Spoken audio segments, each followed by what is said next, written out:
ഇവിടെ ആരുമില്ലേ? ഞാൻ സുജിമോളുടെ അച്ഛനാ. മോളൊന്ന് വിളിക്കോ?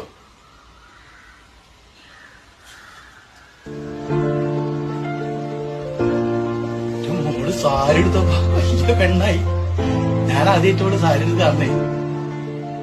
ഞാൻ വന്നതെന്താ വെച്ചാല് ഇവളിങ്ങോട്ട് വന്നതില് വിഷമൊന്നുമില്ല, സഹിച്ചോളാം.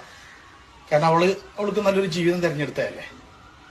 പക്ഷെ ആണായിട്ടും പെണ്ണായിട്ടും ഞങ്ങൾക്ക് ഈ ഒന്നേ ഉണ്ടായിരുന്നുള്ളൂ. പെട്ടെന്ന് ഞങ്ങളെന്റെ വിട്ടൊന്നും പറയാണ്ടുണ്ട് വന്നപ്പോഴേ താങ്ങാൻ പറ്റിയില്ല. മോളുണ്ട് വന്നതിന്റെ ശമ്മ ഒരേ കിടപ്പാ. മോൾക്ക് അറിയണല്ലേ 3 നേരം മരുന്നുള്ള. അപ്പൊ എന്തേലും ഒരു ഭക്ഷണം കഴിച്ചാലല്ലേ മരുന്ന് കൊടുക്കാൻ പറ്റുള്ളൂ. ഒരു വക കഴിക്കില്ല. ഇന്ന് രാവിലെ എന്തെങ്കിലും ഏമിച്ചിട്ട് വല്ലതും കൊടുക്കാന്ന് വിചാരിച്ച് വിളിച്ചു നോക്കുമ്പോ ഉണ്ടണില്ല. കൈ ഇങ്ങനെ പിടിച്ചു നോക്കുമ്പോ തണുത്ത് വെറുങ്ങിരിക്കും. മോള് വന്ന് വിളിച്ചാൽ ചിലപ്പോ അമ്മ എണീക്കും. ഒന്ന് വരുമോ? പറഞ്ഞേക്കണേ. അവളെ കൊണ്ട് പോയാ പിന്നെ എനിക്ക് ആരുമില്ല. അതുകൊണ്ടാ. ഒരു നാളും നമ്മൾ പിണങ്ങിയില്ലല്ലോ, നോവിക്കുമൊരു വാക്കും പറഞ്ഞില്ലല്ലോ.